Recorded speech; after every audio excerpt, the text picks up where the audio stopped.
People like to think that they have free will and that somehow coming to God limits that freedom or limits the amount of options that they have to exercise that will. But I want to show you something. Indeed, we all once lived this way. We followed the passions of our old nature and obeyed the wishes of our old nature and our own thoughts. In our natural condition, we were headed for God's wrath just like everyone else. But God, so rich in mercy, and loves us with such intense love that even when we were dead because of our acts of disobedience, He brought us to life along with the Messiah. It is by grace that you have been delivered. So here's what's interesting about this verse. It says, we followed the passions of our old nature. We obeyed the desires of our old nature and our own thoughts. So let's talk about what is the old nature. Well, the old nature is the version of ourself, this flesh, this physical form that grew up in a material world and became subordinated to the material reality that we live in. When your body is hungry, you eat.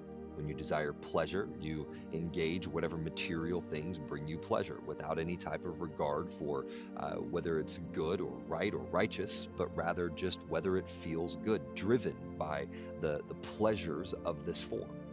See, he uses this verbiage intentionally. We followed and obeyed. We followed the passions, we obeyed the desires of both our old nature and our own thoughts. You see, without Jesus, we all follow some form of programming. Every single human being is either going to follow just the pure programming of their biological nature and be like unreasoning animals, just engaging with whatever pleases them in the moment, pulled and drawn by whatever circumstance befalls them. Then there are those who move beyond that and they submit themselves to frameworks that say this is the way in which one ought to live. But they are all frameworks. Every single one of these things that a person submits themselves to is a framework.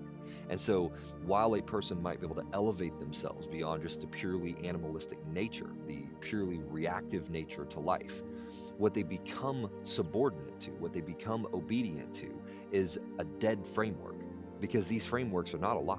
These frameworks are fixed, and the fact that they are fixed means that they are dead.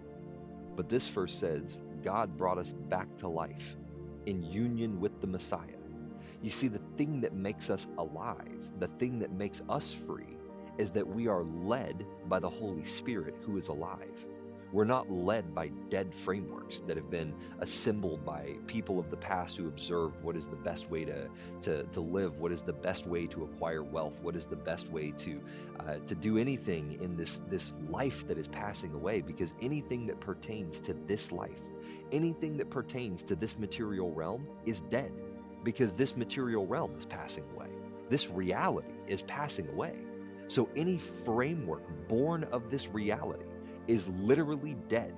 And if we live under any framework associated to this reality, we are living under a framework of death. But in connection with the Messiah, we have the Holy Spirit who is alive. And when we obey the Holy Spirit, we are being led by life, not by death. We are orienting ourselves to something that is living, not something that is dead and passing away. That's why nobody on this planet that is not connected to the Messiah actually has free will.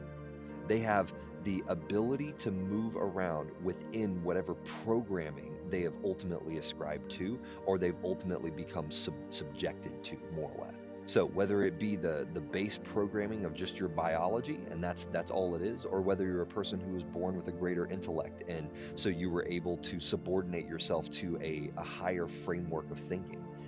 In either respect, your whole life is led by something that is dead and passing away. You're not free, because death is a prison that we all share in these bodies. So unless you're connected to something alive, you're either a slave to the passions of your flesh, or you're a slave to the frameworks of your own mind, which is why it says that they obeyed the old nature, the desires of the old nature, and what? Their own thoughts.